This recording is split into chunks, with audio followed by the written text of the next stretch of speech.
పట్టభద్రుల ఉపాధ్యాయ ఎమ్మెల్సీ ఎన్నికల మొదటి ఘట్టం ప్రచారం ముగిసింది. రెండో ఘట్టమైన ఓటింగ్ కూడా పూర్తయింది. ఆ తర్వాత ఆఖరి ఘట్టం ఎన్నికల ఫలితాలు. ఈలోపే ఆయా పార్టీలు గెలుపోటములపై అంచనాలు వేసుకుంటున్నాయి.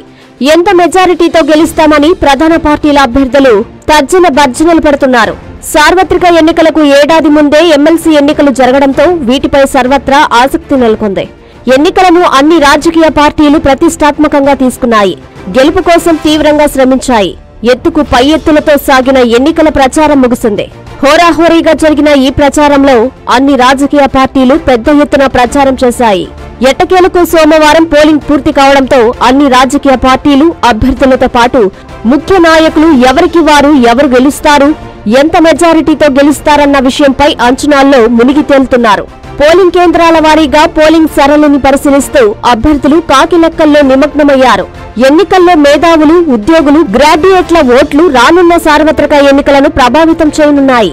ఎమ్మెల్సీ ఎన్నికలు అటు వైసీపీ, ఇటు టీడీపీ, లెఫ్ట్ పార్టీలతో పాటు ఉపాధ్యాయ సంఘాలు ప్రతిష్టాత్మకంగా తీసుకున్నాయి. ఎమ్మెల్సీ ఎన్నికల్లో అందరి ఓట్లు కలిపి అంటే పట్టభద్రులు, ఉపాధ్యాయ ఎమ్మెల్సీ ఎన్నికల్లో ఉమ్మడి నెల్లూరు, చిత్తూరు, ప్రకాశం జిల్లాల్లో మొత్తం కలిపి 1,11,797 ఓట్లు ఉన్నాయి. వీటిలో ఉపాధ్యాయ ఎమ్మెల్సీలో 88.36% పైగా ఓటింగ్ నమోదు జరిగితే పట్టభద్రుల ఎమ్మెల్సీకి 63.82% పైగా ఓటింగ్ నమోదైంది. గతంలో ఉపాధ్యాయ ఎమ్మెల్సీ ఎన్నికలంటే కేవలం ఆయా సంఘాల వారు మాత్రమే ఆసక్తి చూపేవారు. పట్టభద్రుల ఎన్నికలు కూడా అంతంత మాత్రంగానే ఉండేవి. ఇప్పుడు పొలిటికల్ పార్టీల అభ్యర్థులు ఎంట్రీ కావడంతో ఒక్కసారిగా వీటి స్వరూపమే మారిపోయింది. లిమిటెడ్ ఓట్లు ఉండడంతో ప్రస్తుతం జరిగిన ఎన్నికల్లో వచ్చే ఫలితాలపై ఆసక్తి పెరిగింది. వైసీపీ ప్రభుత్వం చేపడుతున్న సంక్షేమ పథకాలు, వైసీపీ బలపరిచిన ఎమ్మెల్సీ అభ్యర్థుల మంచితనం వెరసి తమ అభ్యర్థుల విజయం ఖాయమని వైసీపీ శ్రేణులు ధీమా వ్యక్తం చేస్తున్నారు. అయితే ఇందుకు భిన్నంగా ఉపాధ్యాయ, ఉద్యోగ, గ్రాడ్యుయేట్స్, నిరుద్యోగ వర్గాల్లో ప్రభుత్వంపై ఉన్న వ్యతిరేకత, సమస్యలపై తాము చేస్తున్న పోరాట తీరు మా అభ్యర్థులను గెలిపిస్తాయని మిగతా పార్టీల నేతలు ఘంటాపదంగా చెబుతున్నారు. ఇలా అభ్యర్థులు తర్జన భర్జనలో ఉన్నారు. ఇదిలా ఉంటే మొదటి ఓటు ప్రాధాన్యతలో, లేకుంటే ఇక రెండో, మూడో ఓటో తమకు వేసి ఉంటారని బరిలో ఉన్న అభ్యర్థులు ఎవరికి వారు ధీమాగా ఉన్నారు.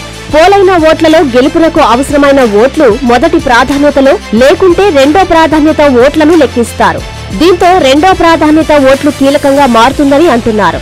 ఈ మేరకు పోలింగ్ కేంద్రాల వారీగా ఓటింగ్ సరళిపై ఆరా తీస్తున్నారు. పోలింగ్ కేంద్రాల వారీగా ఎన్ని ఓట్లు వచ్చి ఉంటాయి, మొదటి ప్రాధాన్యత ఓట్లు ఎన్ని వచ్చుంటాయి, రెండో ప్రాధాన్యత ఓట్లు ఎన్ని వచ్చుంటాయనేది కాకి లెక్కలు వేసుకుంటున్నారు. అయితే ఓటరు తీర్పు బ్యాలెట్ బాక్సుల్లో నిక్షిప్తమై ఉంది. లక్షల రూపాయలు ఖర్చు చేసిన అభ్యర్థులు మాత్రం గెలుపుపై తర్జన భర్జన పడుతున్నారు.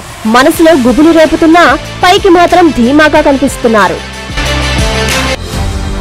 900కు పైగా మెడికల్ సీట్లు, మరెన్నో ఐఐటి, ఎన్ఐటి సీట్లు సాధించి ఎంపీసీలో అయినా, బైపీసీలో అయినా విద్యార్థులను విజయాలకు చేరువచేస్తున్న విద్యా సంస్థ Viswasai educational society.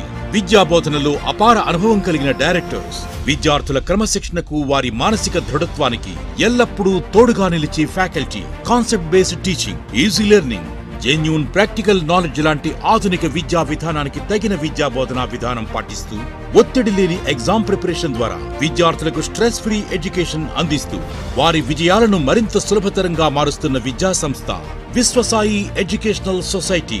MBBS, dental, IIT, NIT విద్యార్థి ఆశయం ఏదైనా వారి ఆశయ సాధనకు విద్యార్థుల ఎంపికలు ఎప్పటికీ ముందుండే విద్యా సంస్థ విశ్వసాయి ఎడ్యుకేషనల్ సొసైటీ. నీట్లో ర్యాంక్ అయిన ఐఐటి మీ ఆశయమైన the one and only choice Viswasai educational society, Nellore, Tirupati.